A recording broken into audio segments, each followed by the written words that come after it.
The 2018 annual report for the Charleston County Criminal Justice Coordinating Council is out, and here's some good news and improvements.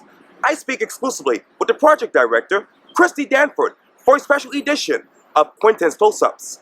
And be sure to download the free Quintin's Close-Ups app in your Apple or Google Play stores. And of course, subscribe to my YouTube channel.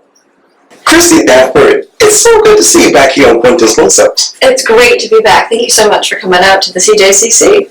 Speaking of which, obviously you're the project director for the Criminal Justice Coordinating Council, and I know from this press release, you're obviously entering your 4th year, and you just sent out the press release in April that basically says CJCC continues its innovative approach to justice system improvements, and obviously it's coming from the 2018 annual report.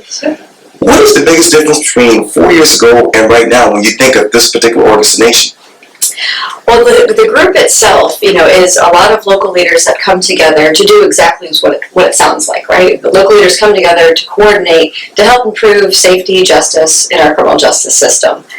We took a very extensive look at our criminal justice system in 2015. We saw our jail use was driven by a lot of low-level, non-violent, non-serious crime. Things like simple possession of marijuana. I think we even had somebody for a bicycle violation. And then we also saw we had a lot of pretrial detention. A lot of folks who were sitting in jail on financial bonds that were waiting for their cases to come to court. And we saw some familiar faces that were regularly just sort of churning in and out of the system over and over and over again, often for low-level nonviolent crimes where we're looking at, can they be better treated elsewhere? Is the jail really the place for them? So we enacted a series of improvement efforts, and we have seen our jail use change pretty significantly. The charges that we decided that local law enforcement had more discretion, and they can hold somebody accountable for the crime, but not necessarily put them into the eye of a hurricane and put them in jail where they may not be able to get out until their case comes to justice, where they're not able to go to work, they're not able to go home for their families. We saw those charges that we specifically targeted fall by 64%. We've seen the number of familiar faces churning through our jail every month cut basically in half. We still see a lot of pretrial detention. Our jail is primarily full of folks on the local level that are waiting to go to court, mostly in general sessions court. But the numbers overall have come down. Our jail use is smaller. We're getting lawyers assigned faster, moving discovery faster, and those are all parts of the puzzle that are going to help to bring cases to justice in a more efficient manner. So there's still a lot of work to do, but we've seen some pretty significant changes in just a couple of years. And break that down, because obviously you talked about the financial bond. What is a typical financial bond for someone who's sitting in jail now? It will depend on the charge. It'll depend on their criminal history. It'll depend on the risk to danger to the community, risk of flight. The law actually states the presumption is that you're released on your recognizance unless you are a risk to the community or a risk to safety. But we have people in jail on bonds that are charged with summary level crimes that are around $1,000 or so, all the way up to people charged with serious crimes that are in on a couple $100,000 bonds. Okay. So there's a big gamut of what they are, and really it's all relative to the person, right? So if somebody is a very rough individual who is a criminal who makes a lot of money, right? It doesn't matter the dollar amount, they're going to afford to get out. And a lot of people are, they get out within the first 24 to 72 hours. And the same token, you could have somebody who doesn't really pose a significant risk, and with some minimally restrictive conditions, they're going to be just fine, but they have a financial bond that may be $1,000 or $1,200, but to them it might as well be $1 million because they can't afford it. And let me get to that press release, because it says this: over 4,000 pretrial service reports, including an objective assessment of risk and other salient information provided to bond-setting magistrates in 2018. How many bond-setting magistrates do we have right now?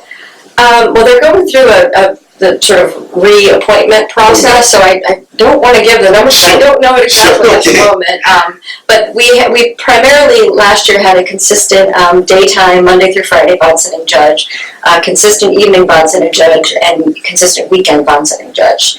That's right now. There's the daytime judge retired, so there's some transitions going on. So it's not as there are more rotations these days than there are the same person every day.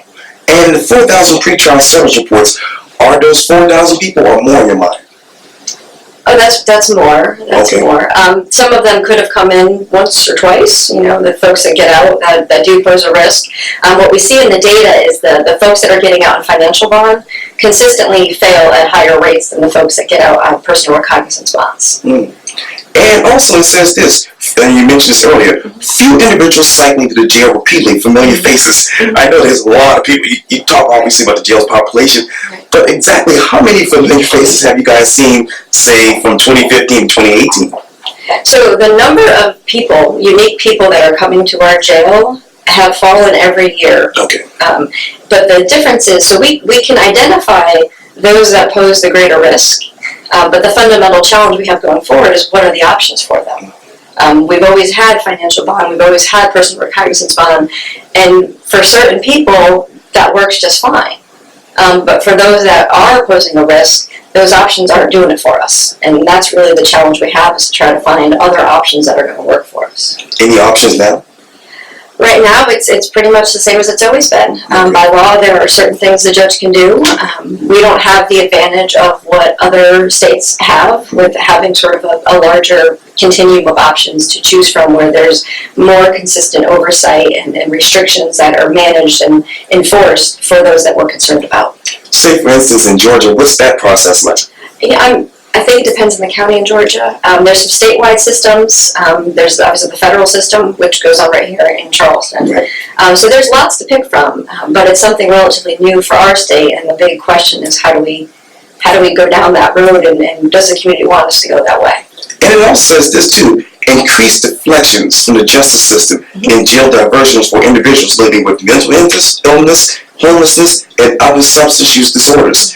Deflections, what are those? So the idea is, if somebody's coming into contact with law enforcement through mental illness, homelessness, things that are kind of getting the attention of law enforcement, but they're not necessarily criminal in nature, right?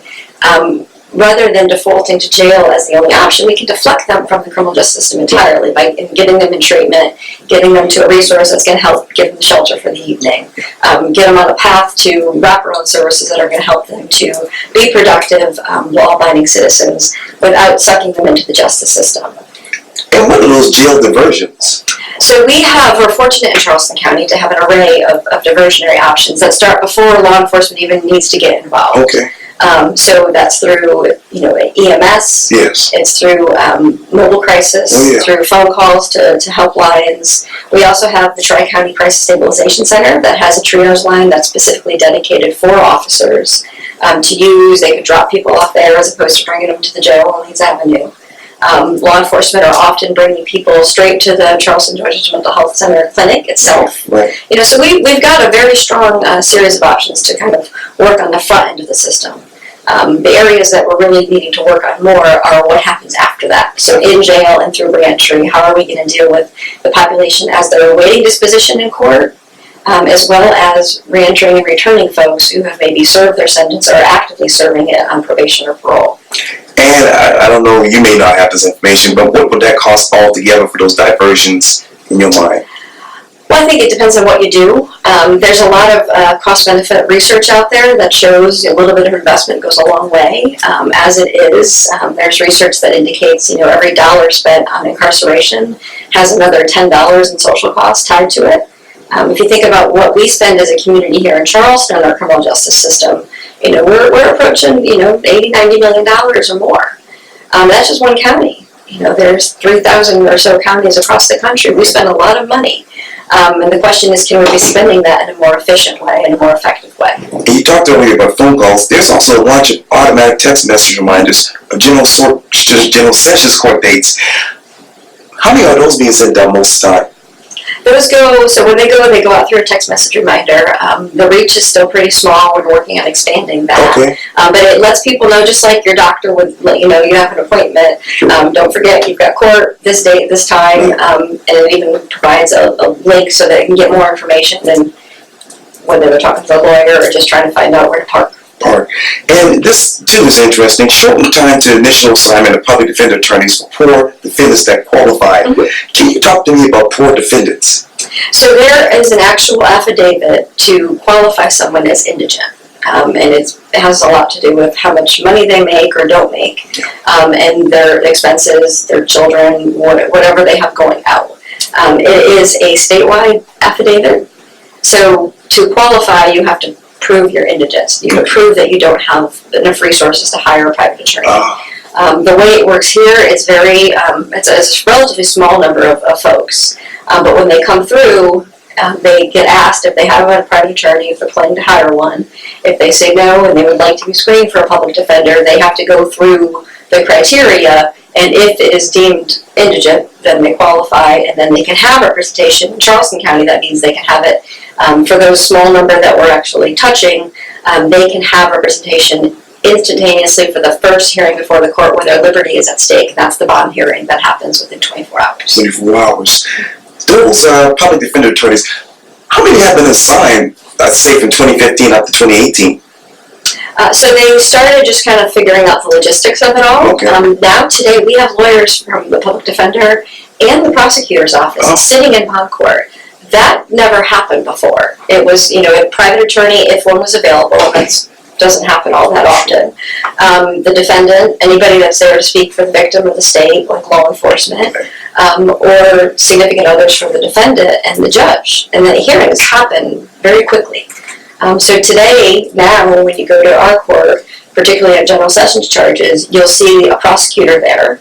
And if the person is qualified and does get a public defender, you'll see a public defender as well. But that was not the case in 2015. And also, faster transfer that is an evidence data using the Ninth Circuit Solicitor's new technology. What is that new technology there? Oh, it's really neat. So we found, some of the delays in case processing start with just moving paperwork, moving evidence, getting it from law enforcement to the prosecutor's office. And, that was either a hand-delivered process, a mail process, it's 2019.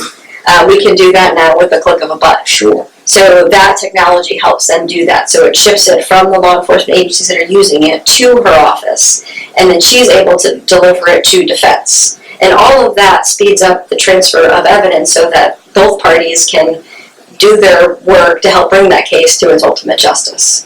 What's the time length for all of this before? Well, there's always been a standard. The data now, because not every law enforcement agency is using it yet, but I think right now it's at about 20 days, and it was greater than that when we started. And let me go to this. Released a comprehensive report on racial and ethnic disproportionality and disparity across numerous points in the local CJS.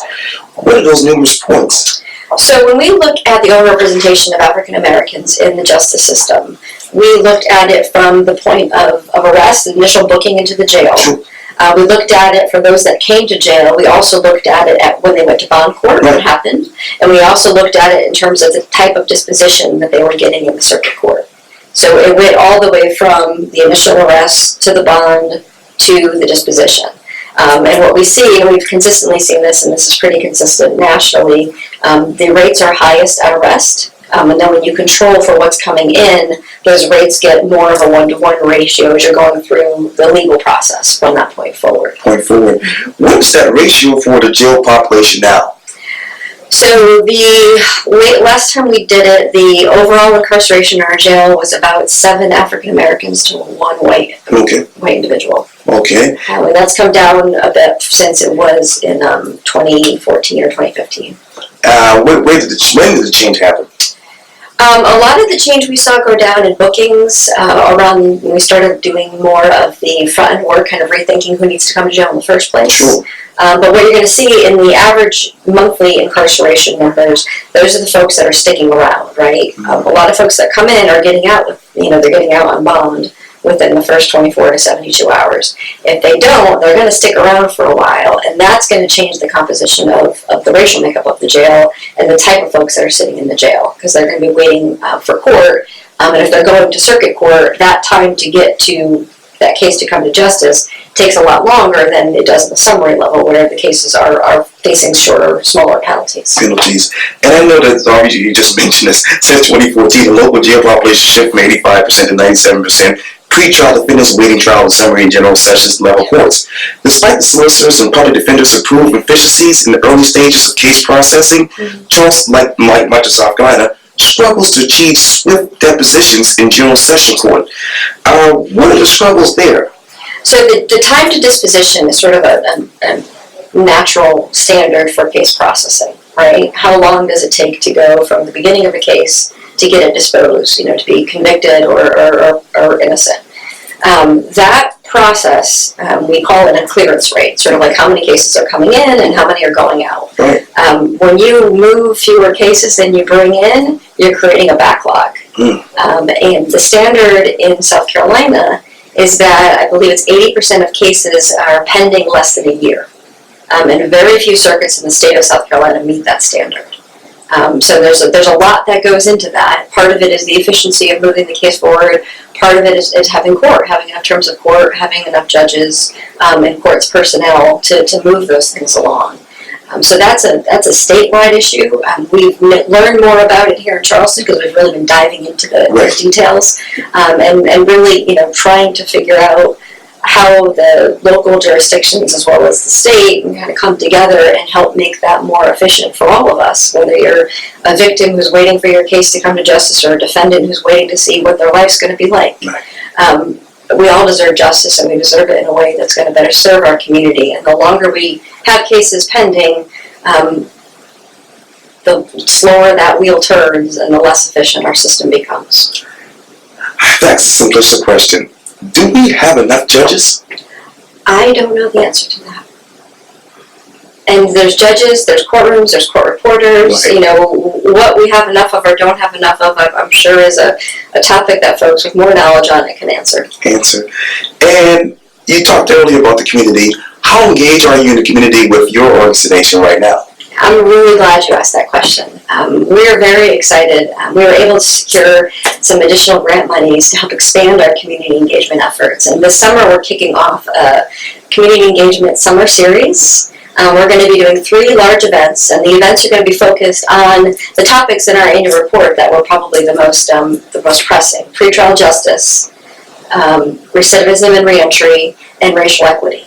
We're going to do large events over the summer where we're hoping to draw out as many folks from the community as we can possibly get. And we're going to dive into those topics. We're going to talk about those topics. We're going to solicit a lot of community feedback. We'll actually be out at the Charleston Forum later on this month, trying to encourage folks to come out and get involved in it. And then in September or October, we're going to be doing a lot of community roundtable dialogues. Those are going to be smaller dialogues with 10, 15 people that are hopefully will come out a couple times that month. Let's say the same Tuesday in the same location in all different pockets of the county, because we want to dive deeper into those topics. We want to know more from the community about what's important. What we know, what the data say. We know what the quantitative statistics say.